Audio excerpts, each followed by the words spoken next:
Welcome to Daddy vs. Doctor. Here are your hosts, pediatrician Dr. Scott Cohen and comedian Sebastian Maniscalco. So today's show, very exciting for me. This is our first celebrity-packed show. Who do we got on the show today? I mean, I'm a little starstruck. We got Meghan Trainor. Amazing. All about the bass. All about the bass. No trouble, I people. saw you like humming that earlier. Like, yeah.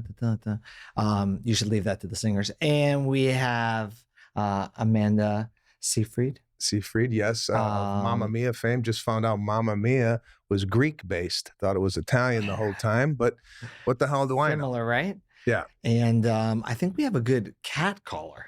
Yeah. Excellent cat caller. Cats and kids. Who would you choose today on Daddy vs. Doctor?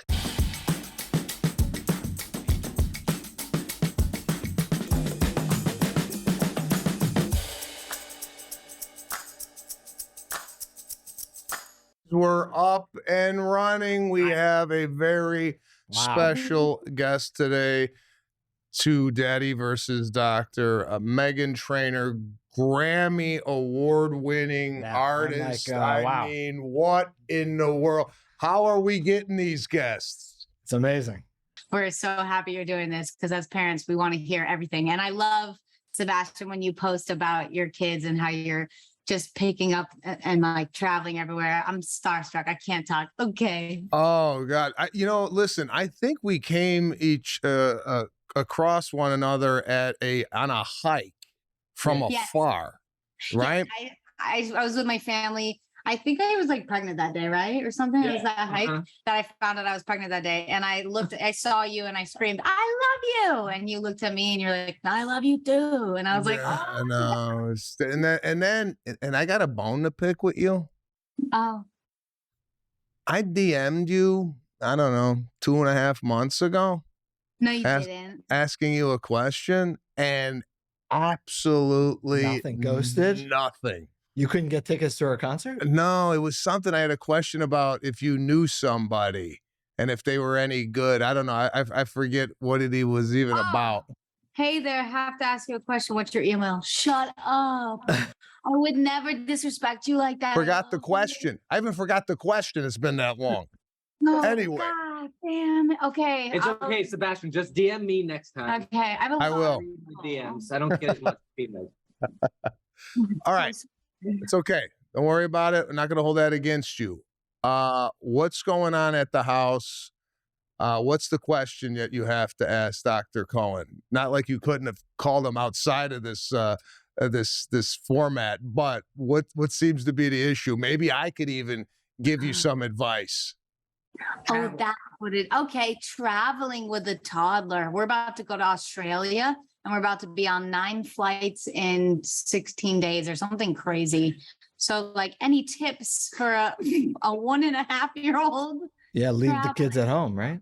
Well, you could leave the kids at home, definitely. However, I'm going to take the lead on this because what I did the first time we brought our daughter on an airplane, I went over to John Kelly Chocolates, and we're not sponsored by John Kelly at all. It just happens to be my favorite chocolate. And I bought little chocolates. I bought about 20 boxes of chocolates. And then I wrote out a card on the chocolate saying that I apologize in advance. This is our first time traveling with our kid.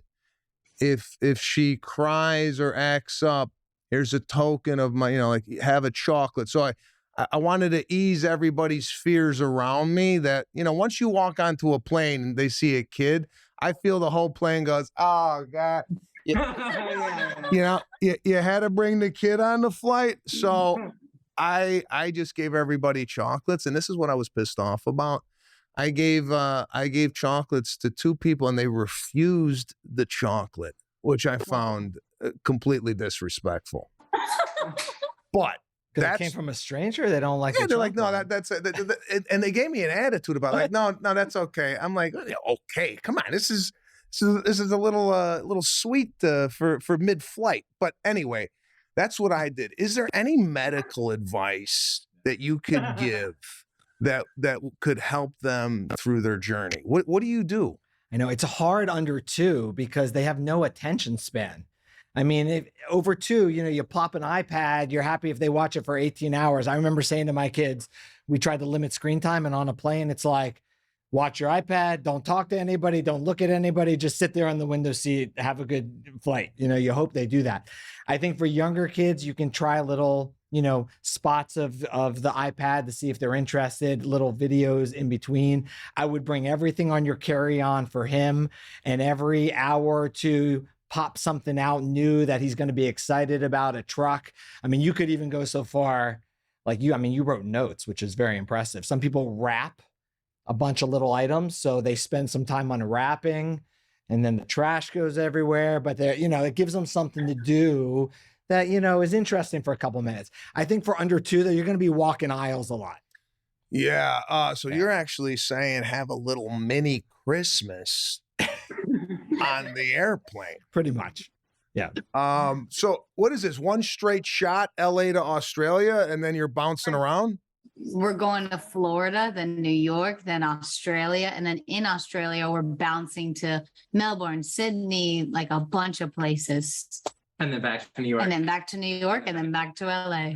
So here's my question. Do you all, now that you have kids, when you see the parent with the screaming child, do you feel differently about it?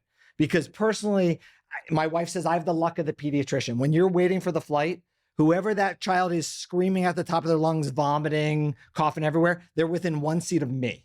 And I obviously can't be reactive about it. I just see that YouTube video, right? The pediatrician who's yelling at the screaming kid on the plane. So, it doesn't bother me at all. But now do you see it differently? Do you see it differently? I've always felt bad for the parent with the 1-year-old screaming baby.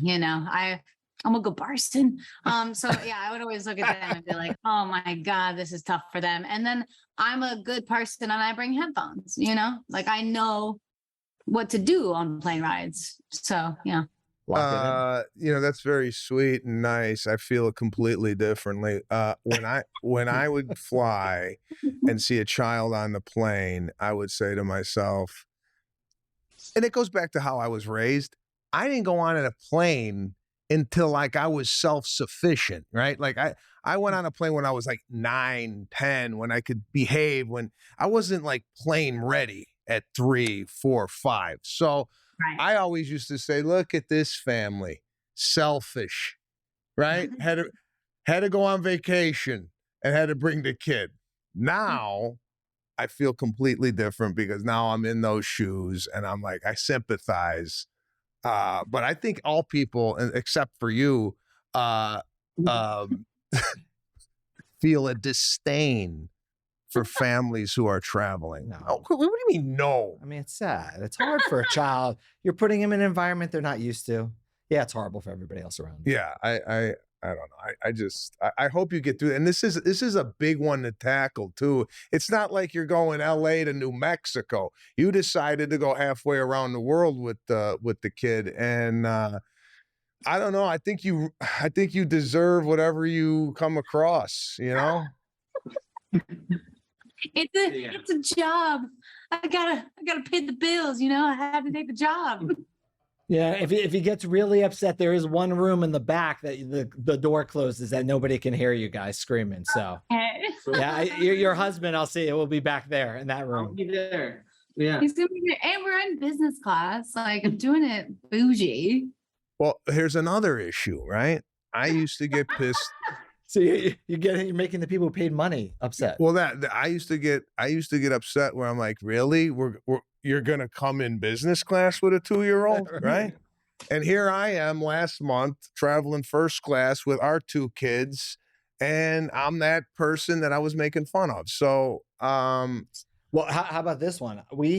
I know of a story where the higher profile couple sat in first, and their child sat with the nanny in the back.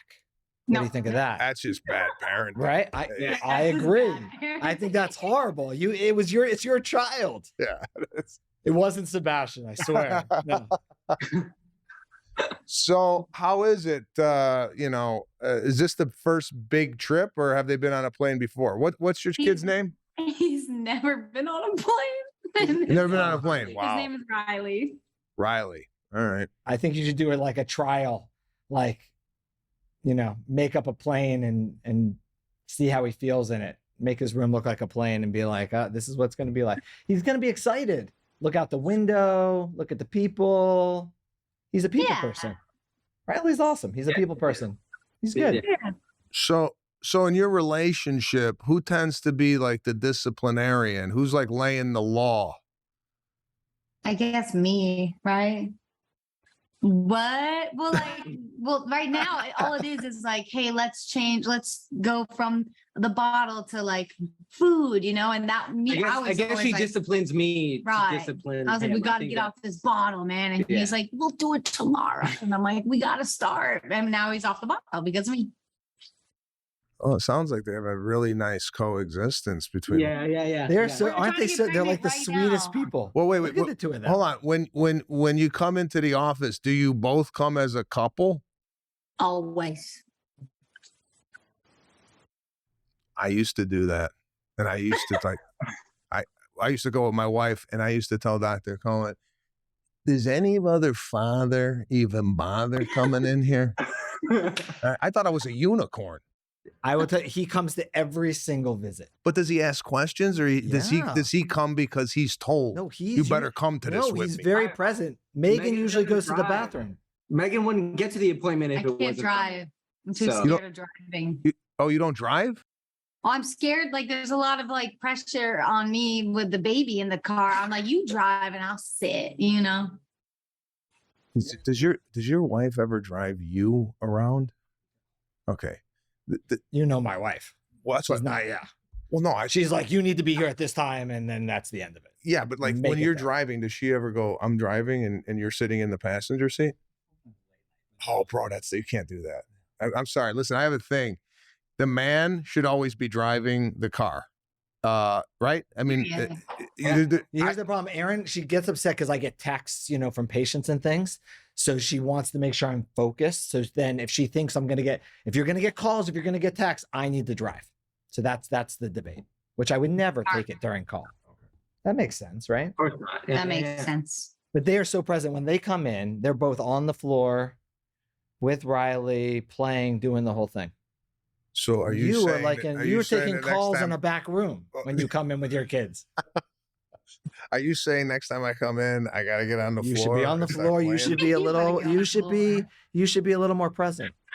But Also, we're- go ahead.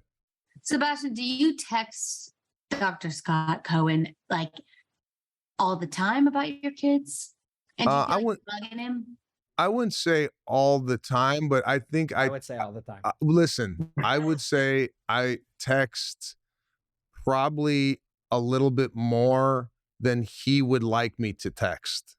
Right. I always feel like I'm bugging if I've only done it like 3 times, but I'm like, oh, I'm just ruining his day.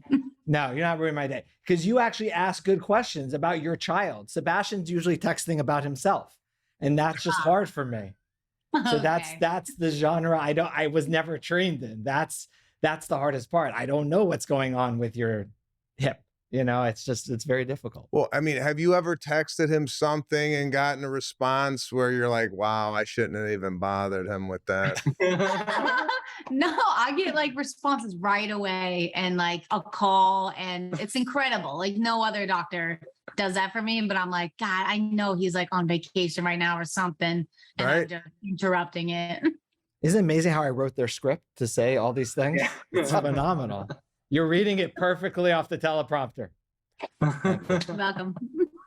Anything else? Anything else going on? I do want if like a bunch of people listen to this, I want everyone to know that like Scott's office is the greatest pediatrician in LA because they discovered that our baby boy needed glasses at a very early age and like at 1 year old. And a lot of my friends who have babies are like, how did you figure that out? And I was like, well, they did the binocular test, right? And they're like, my pediatrician doesn't have that.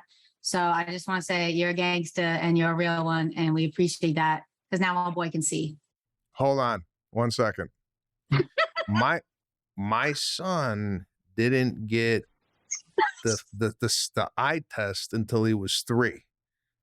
No, that's not true.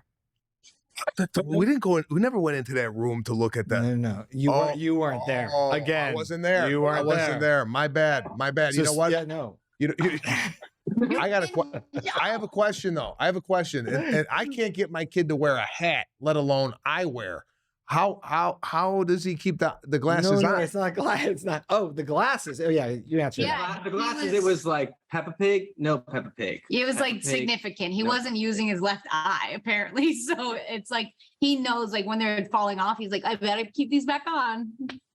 It is crazy. Kids, you would think they would rip off the glasses, but probably because they're actually seeing better, they actually don't mind it. Wow. Yeah, but the machine's pretty impressive. They just look at it, check nearsighted, farsightedness, astigmatism, asymmetry, down to 6 months of age. It's really cool that we're able to pick this up now, because in the olden days, until you could do an eye chart or you see crossing or the child complained, sometimes you didn't pick up visual issues.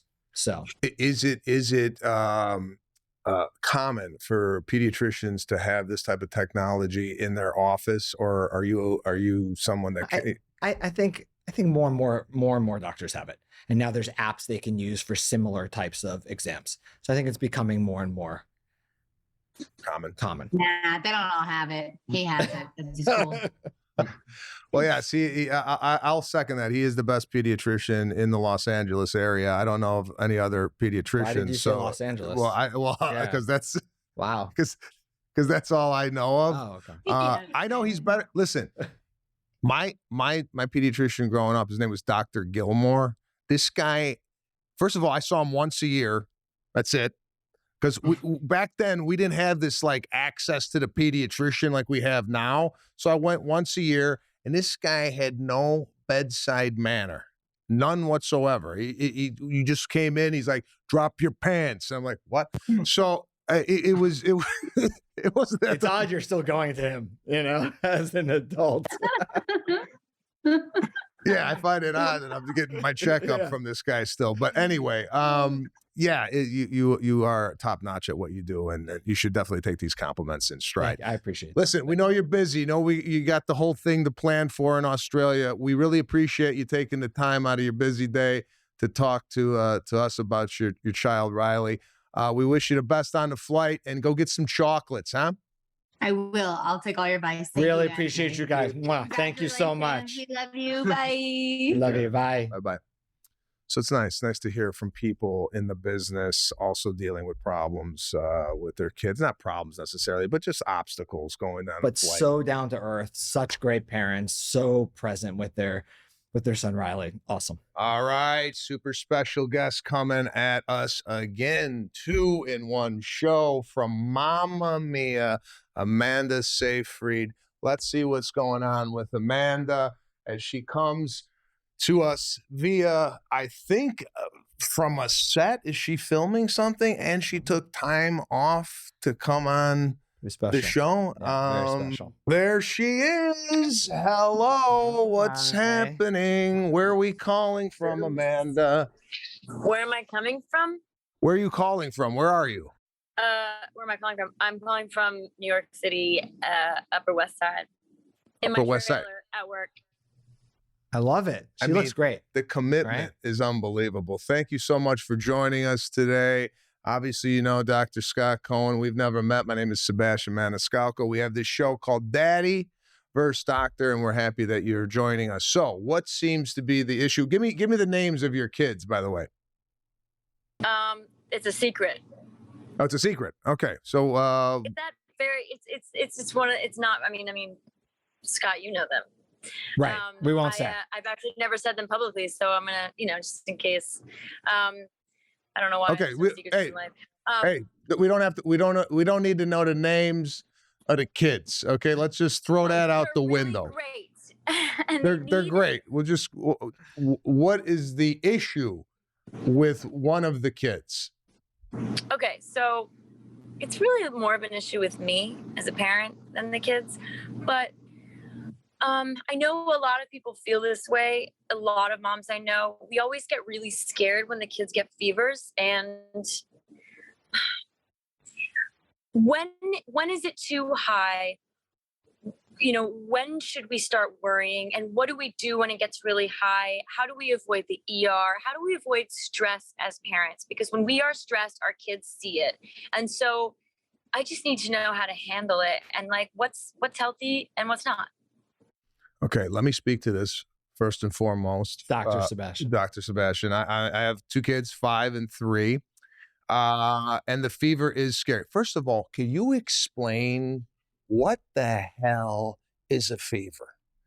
What's happening? They're hot. Yeah, no. I mean, by definition, a fever is any temperature of 100.4 or higher. 100.4. So kids got 99.6. Technically not a fever, maybe heading that way. Everybody's like, oh, they feel hot, they have a fever, but technically that's the hard and fast definition. Okay. In reality, it doesn't matter, and I'll explain why. Okay. Number 2, I want to ask you, Amanda, how do you administer the fever? Is it with a gun, a little temperature gauge? How are you doing it? Okay. It's the gun on the forehead. Does this shit work? It's become like the new thing, right? Okay, That well, we gun everybody. yeah, but like to me, growing up, first of all, my sister does it up the ass, which apparently gets the best reading, right? I've heard the same thing. Okay, Wait, but how old are her children? 19. Yeah. No. What's the most accurate way to get the temperature? So the most accurate is a rectal temperature, but it really, you wouldn't do it in a child over 2 months of age. It's uncomfortable. It's unnecessary. The reason why we always say rectal temperature is under 2 months of age, because it is the most accurate. And if it's 100.3, it's something we're discussing and watching. And if it's 100.4 in the first month of age, it's going to the hospital and getting a myriad of tests to make sure they're not very sick and they just have the cold that everybody else has in the family. So that's why it makes such a difference, 100.3 versus 100.4. In older kids, the number doesn't matter. And as a parent, you're right. What are the 3 things everybody's worried about? The height of the fever. Is it going to cause brain damage? Are they going to seize, right? These are things that are going through your head as a parent. As a doctor, when you call me and say your child has a fever, if it's 101 or 105, makes no difference to me. All that matters is when you give the medicine, does it trend down? And how are they feeling and acting when they're not having fever? So it's actually not the height of fever, because the height of the fever will never hurt them. So even 104, 105 fever, as a parent, it's scary because, right, they're lethargic, they're like eyes are rolling, they're shivering, and it's miserable to watch, but it really, really won't hurt them. So what we look at is number of consecutive days of fever. So like when it's getting more than 3 days, it goes up and down over 3 days. Most viruses, fevers last about 3 days, sometimes up to 5. When it's more than 3 to 5 days, we want to check the child out because we want to make sure nothing else is going on. Ear infection, lung infection, throat infection. Obviously, we'd see them sooner if something else was going on. But fevers that go longer, that's when we're checking out. And then seizures is an interesting thing. Did you ever worry about that? Like if your child had a fever, they would seize? Did that ever enter your head? No, but now you gave her another thing to worry about. Look at her; she's scared stiff. I'm too sensitive. No, you hear about. I'm too sensitive for you guys. Oh no! But you hear about febrile seizures, and actually, febrile seizures are due to how fast the fever rises, not the height. So we'll get a call. My child has 104 fever. I'm worried they're going to seize. They're not. The fever's already there. The problem with febrile seizures, they're not going to happen. They're not super common, but we see them sometimes. So I don't want you to worry about it. But what happens is the fever rises so quickly that then the child seizes. Often you don't even know they have a fever till afterwards. So again, the height of the fever, which is usually what we harp on, not a concern. Why would a fever rise quicker or slower depending? No, just depending on what type of infection they have and sort of luck or unluck of the draw, but it could rise really quickly from 99 to 101. 101's not a super high fever, and that could cause it. But febrile seizures, thankfully, kids outgrow. It's more common to have a fever without a seizure, of course. So it's not something that I want you to think about. Okay, one more question. This is going to come from me. When my cousin had a bad fever, it's like 103, 104. This is back when we were growing up. They put him in a bath of ice. Is that Italian or what is that? Seems Italian. Have you ever even heard of it? No, people do like cool compresses. I just think ice would be very uncomfortable. Yeah, right? Well, when you're burning at 104, to dip in a little ice bath. but anything's cooler than 104. You can you could do a sauna. Well, It'd that's be the less of a thing. bore. When my daughter had her highest fever, we put the cold compresses under her armpits and on her feet. And when I put the cold compress on her feet, she said it feels like knives. So also a really high fever makes them so sensitive and achy that it's so painful to even do something as simple as a cold compress. So, but what happened was it went down from 103.6 to 102.2 that quickly because of the cold compresses. So that was the good news. So it is interesting that temperature, you can change their temperature very quickly. An ice bath does seem a little Italian. And did you notice, like, when it came down, right? The more it came down, the better she felt. So she'd have periods of like feeling better, and then fever come back and she'd be like out of it again, right? Yeah, she was so uncomfortable. I'd never seen her so uncomfortable, and it was really scary. And the ice was so quick to work, quicker than any kind of Motrin, any kind of Tylenol, which we also administered immediately. It's just, it's really hard. It's really hard to have kids. So I guess that's maybe the lesson I'm taking away from this. Yeah. But also not the number, it's how they are feeling between fevers and how the medicine works is the lesson that I've taken away. Yep, and consecutive days, exactly. Consecutive days, okay. Right, because how long did it take for a fever finally to break? Probably about 3 days, right? Well, knock on wood, my kids have never had fevers for that long. Oh, Only good. 2. Good. Nice. Yeah. Nice. Well, we know you're busy. Thank you so much for joining us. I hope Dr. Cohen has quelled some of your fears on fever.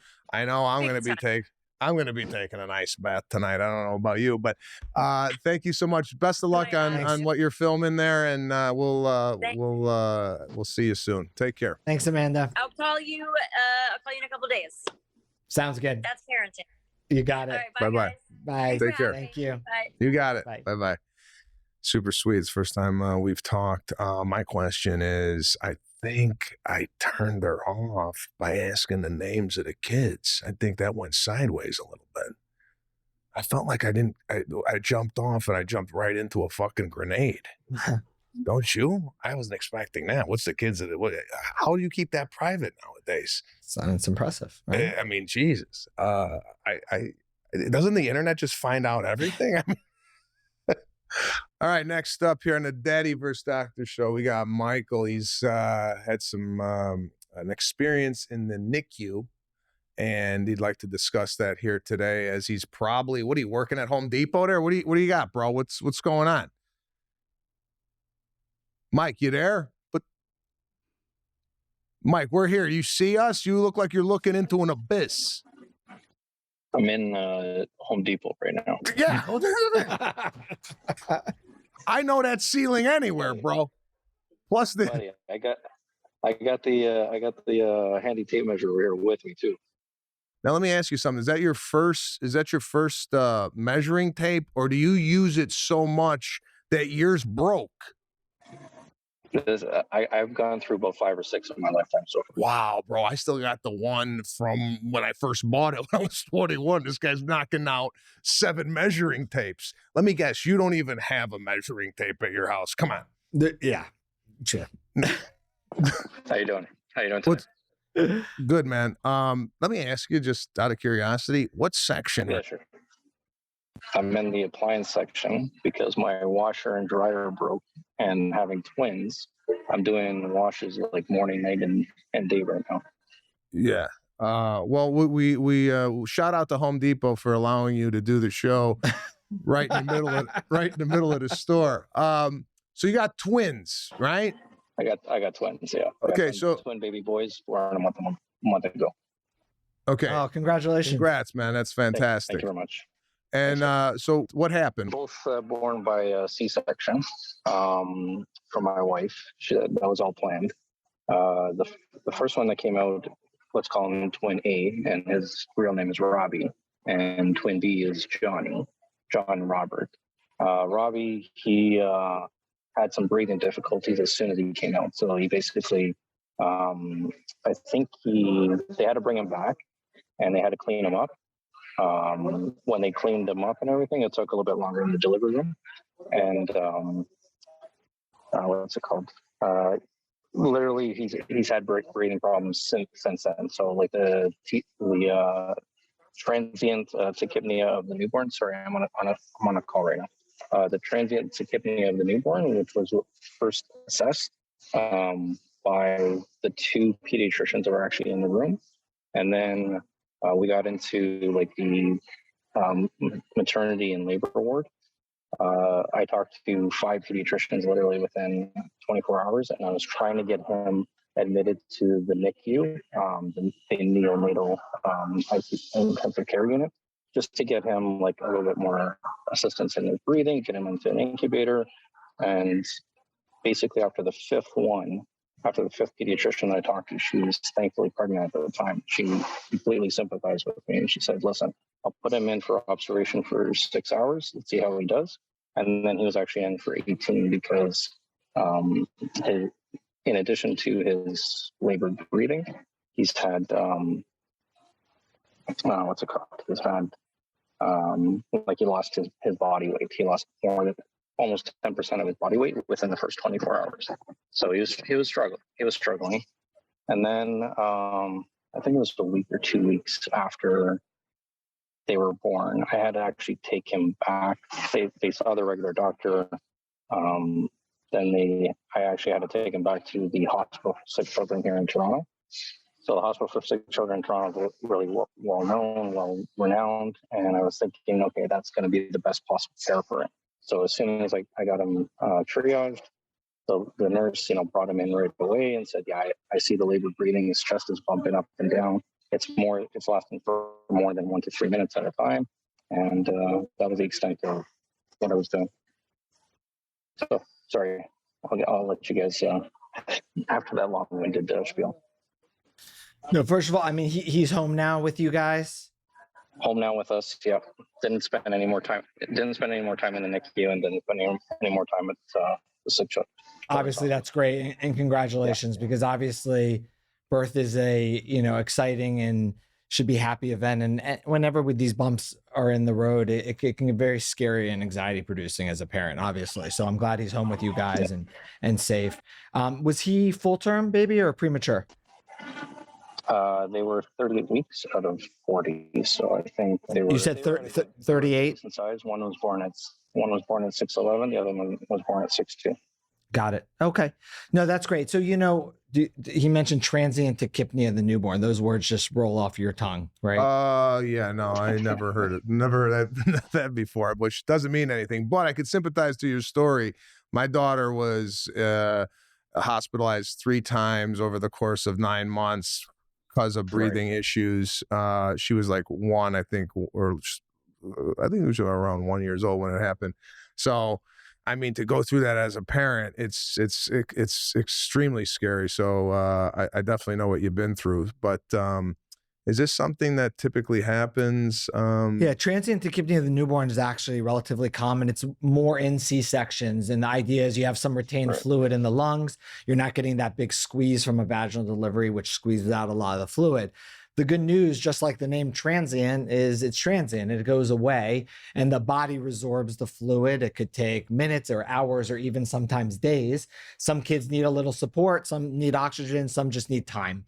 And it sounds like that's what happened, and that got better.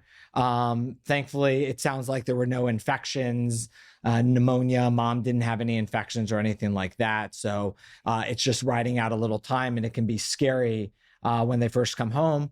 The other thing is weight loss is also very common. All babies lose up to 10% of their weight in the first week of life, because it usually takes about 3 to 5 days for breast milk to come in. So babies lose weight and then they gain it back. And if they lose too much, we supplement them with other things.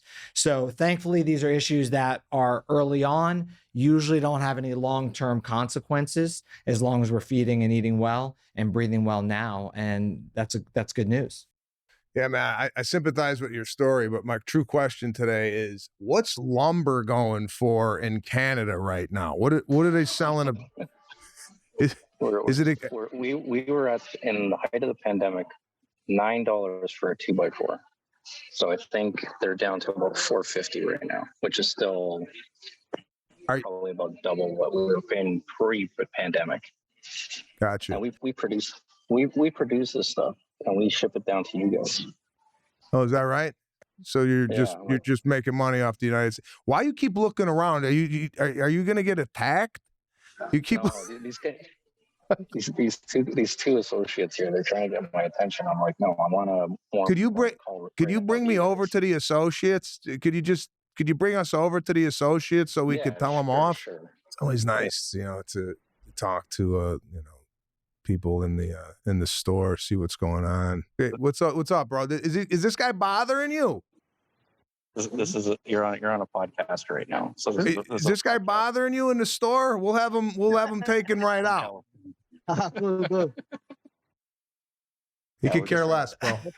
He could care less, man. He don't want to deal with us at all. Forget it. All right, man. Michael, thanks for calling in, man. I know you're busy and you got a lot of wood to measure. We really appreciate you joining us here on Daddy vs. Doctor. Best of luck to you and your twins and your wife. And I'll see you next time I'm up in Toronto. Congratulations. All the best. Thanks, guys. And really enjoy the other podcast. Listen to all 500 episodes. So it's great. Oh, thanks, brother. Appreciate it. Right, Take care. Bye. You got it. A lot of people from Canada calling in, man. Yeah. So it was we're nice. International. It's a big deal. So let me ask you on that particular call. Was there a question that we missed? I know. I was trying to figure that out. It sounded like, these are things that happen early on after delivery and they can stay with you. So every time the baby breathes a certain way, you're going to be thinking about what happened a week earlier and that was serious. And it sounds like if the doctor that they saw and the breathing was fine, the oxygen's fine, that there's actually something called periodic breathing of the newborn. So, you and I breathe at a constant rate. Babies breathe really fast and shallow and pause, but they're not in distress. They don't have any lack of oxygen. So it's possible this is a normal newborn thing, but we're remembering the scariness of before, which is understandable. All right. We got Lisa. What's going on? Hello. Hello, Lisa. Hello. How are you guys? Good, Great, good. thanks. Where are you calling from today? Pittsburgh, Pennsylvania. Oh, My wife's from that's outside it. of Pittsburgh. There we go. Uniontown, Pennsylvania. Western Pennsylvania. Have you heard of it? Pardon? Have you heard of Uniontown, Pennsylvania? Uniontown, yep. Yeah, that's where my wife's from. We were married there. Oh, nice. It's nice in the fall, that time of year. It's beautiful. A lot of excitement. Honest to God, you could care less about where the hell he can was tell. married. I mean, I can tell that. The lack I'm of just- I work at a banquet facility and I do weddings all the time. It's a joyous occasion. okay. Well, I don't. Even... Yeah, it's like you didn't even want. You're like, this is what I do for a living. I want to talk about weddings right now. Let's get into the kid. What's your child's name? Penelope. Penelope. This is her snotty nose. Oh, the snot Different nose. ends. All right. Okay. So what's is it just a constant run or? It is constant. It is from morning, noon, nighttime. It is constant. We've tried the eye drops. We've tried the nasal spray. We've tried humidifiers, dehumidifiers, air purifiers. Nothing seems to be working.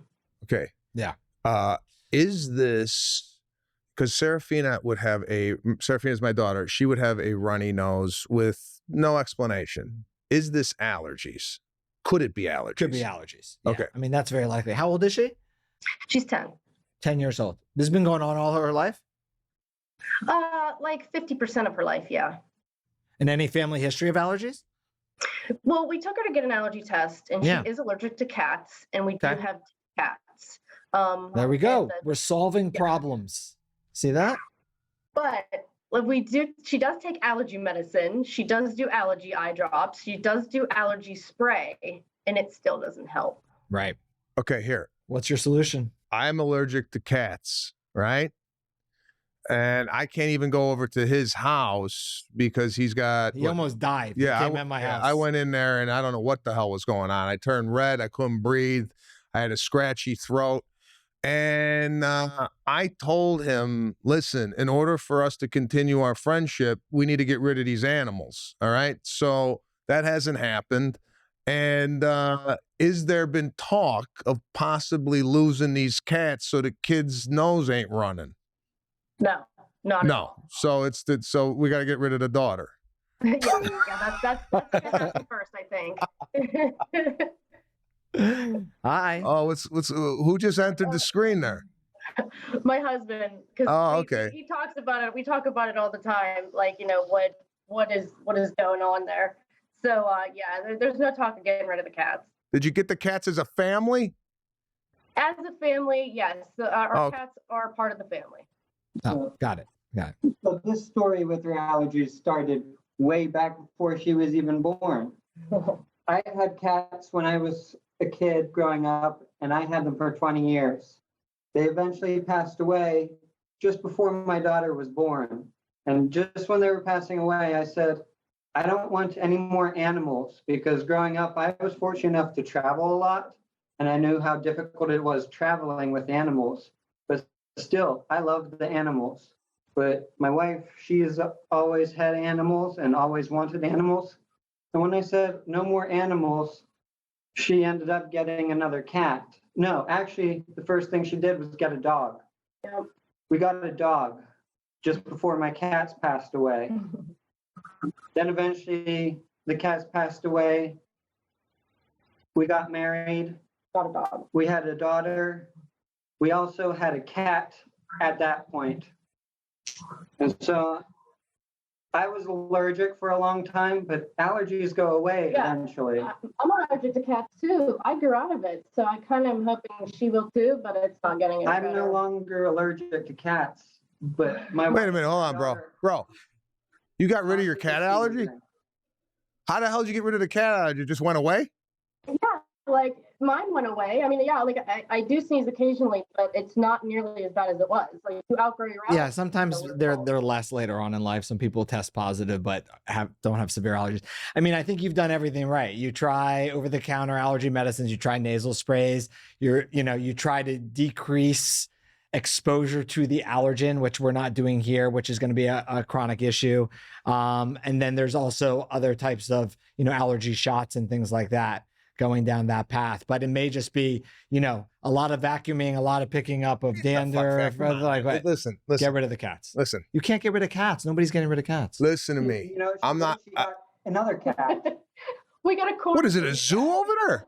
She's collecting cats, but her reason behind it is they're for our daughter. Listen, right.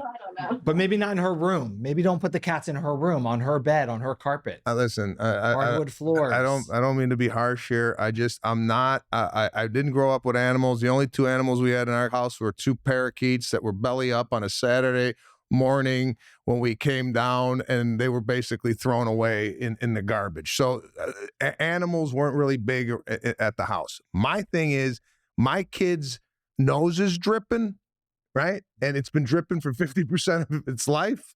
The cats are going. That's it. Thank you. See, but I know what they're saying. Because if you ask my wife that, what do you think she would choose? The cats or me and my kids? Well, and I would hope she would choose the No, she would choose the cats. Oh my God. There's no question. I love my wife. She's the best. She would choose the cat over me. It's also not a mystery as to what is the issue. I like that. See, they solve their own problem. That's what I like when patients come in and ask a question and then solve it. They didn't solve nothing. They still got the... They did. They said she's allergic to cats. Yeah. We don't know what allergy is, but she's allergic to cats and we have cats. That was good. There was no mystery as to what the issue was. Not really. I just want her nose not to pour so much. But yeah, the doctor did suggest allergy drops or allergy shots like once a week. But I don't want to give her shots once a week. I don't know. All right, runny nose. We can't get rid of cat exposure or the medicine. Then it's gonna be on off. Yeah, I would just try to limit exposure as much as possible. Yeah. What's your name, bro? My name is Chris. Chris. Yeah, I know you came into the frame angry, bro. I mean, I could feel your pain. Right. So my wife has been a big fan of yours for a long time, and so have I. But when she saw this podcast, she was like, look what I signed us up for. And I went, why? I said, interesting. What seems to be the health issue that has you so concerned? She's like, well, I sent them a picture of all her buckets of tissues. I'm like, okay, it's not a mystery as to why those are all there. She's allergic to cats, and you're collecting cats. After we finish the call, will you email us some pictures of the cats?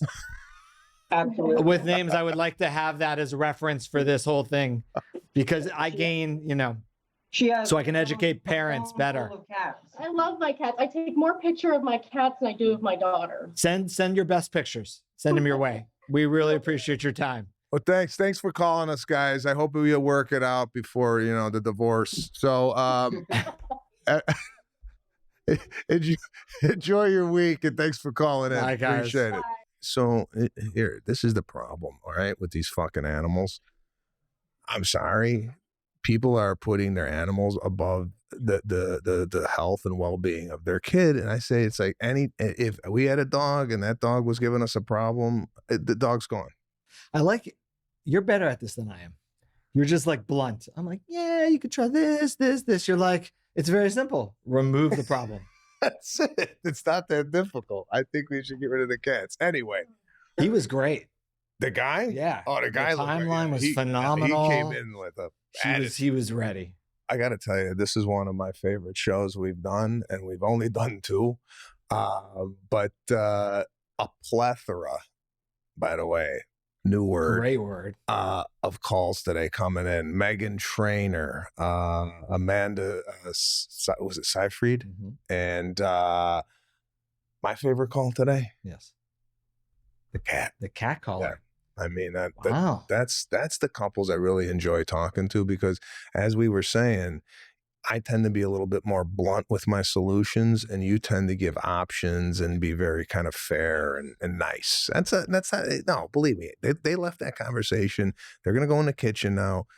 This husband's going to go, see, I told you, let's get rid of the cats. And in 6 months, we might not have these cats anymore. And I feel like I had something to do with it.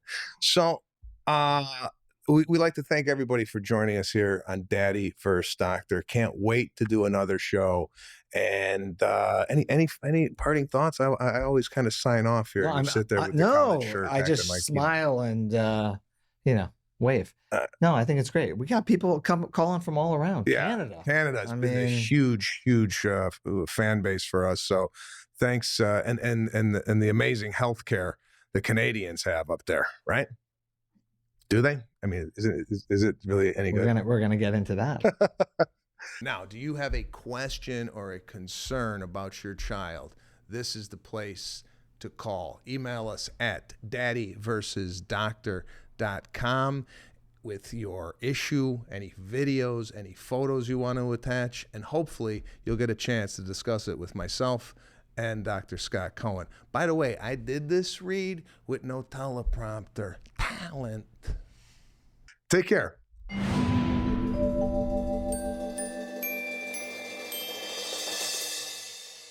The opinions expressed in this program are not intended as professional medical advice, as a diagnosis, as a treatment protocol, or as a substitute for professional medical advice from your physician. Please consider your own medical history and consult with your own physician for your specific healthcare and/or medical needs, and about your concerns for yourself and your family.